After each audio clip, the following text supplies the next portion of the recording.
15 মের পর রাজনৈতিক দলের সঙ্গে দ্বিতীয় ধাপের বৈঠক শুরু করবে ঐক্যমত্য কমিশন। একথা জানিয়েছেন কমিশনের সহসভাপতি অধ্যাপক ডক্টর আলী রিয়াজ। রাষ্ট্র গঠনে মৌলিক বিষয়ে একমত হতে সবাইকে ছাড় দেওয়ার আহ্বান জানিয়েছেন তিনি। গণঅভ্যুত্থানে আওয়ামী লীগ সরকারের পতনের পর সামনে আসে রাষ্ট্র সংস্কারের উদ্যোগ।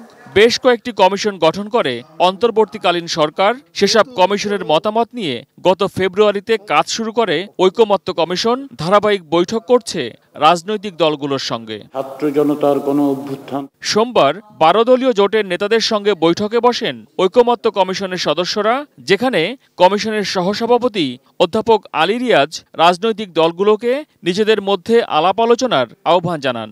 15 মার্চ থেকে আমরা রাজনৈতিক দল শক্তি জোটের সঙ্গে আলোচনা শুরু করেছি। আমরা আশা করছি 15 মের মধ্যে প্রাথমিক পর্যায়ের আলোচনা শেষ করতে পারব এবং তারপরে দ্বিতীয় ধাপের আলোচনায় আমরা অগ্রসর হওয়ার পরিকল্পনা করছি। জাতীয় ঐক্যমত তৈরির দায়িত্বটা কেবলমাত্র জাতীয় ঐক্যমত্য কমিশনের নয়। আপনারা আপনাদের সহযোগীদের সাথে কথা বলুন, অন্যান্য রাজনৈতিক শক্তির সঙ্গে কথা বলুন, কি করে আমরা এক জায়গায় আসতে পারি। আলী রিয়াজ জানান, সব বিষয়ে রাজনৈতিক দলগুলো একমত না হলেও মৌলিক বিষয়ে ঐকমত্যে জোর দিচ্ছেন তারা, যেগুলোর ভিত্তিতে তৈরি হবে জাতীয় সনদ।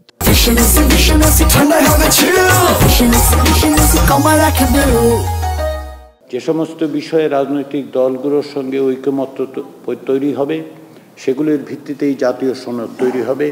কিন্তু ঐকমত্য তৈরি করতে হলে সবাইকেই কিছু না কিছুটা ছাড় দিতে হবে, সবাইকেই আমাদের এক জায়গায় আসতে হবে। আমরা সব বিষয়ে একমত হতে পারবো না, কিন্তু রাষ্ট্রের পুনর্গঠনের জন্য যে মৌলিক জায়গাগুলো, সেখানে আমাদেরকে একমত হয়েই বাংলাদেশকে এগিয়ে নিয়ে যেতে হবে। 12 দলীয় জোটের সঙ্গে প্রায় 4 ঘন্টা বৈঠক করে ঐকমত্য কমিশন।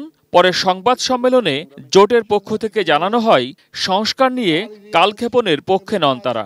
যত দ্রুত সম্ভব এই সংস্কারের কাজ শেষ করে আগামী ডিসেম্বরের মধ্যে একটি নির্বাচনের মাধ্যমে জনগণের সরকার প্রতিষ্ঠা করা লক্ষ্যে আমরা এগিয়ে যাব ইনশাআল্লাহ।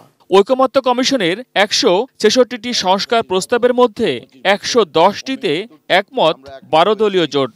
আমরা নারী সংস্কার যে কমিশন গঠিত হয়েছে তার বিপক্ষ কথা বলেছি। মহসিন কবির, এটিএন নিউজ, ঢাকা।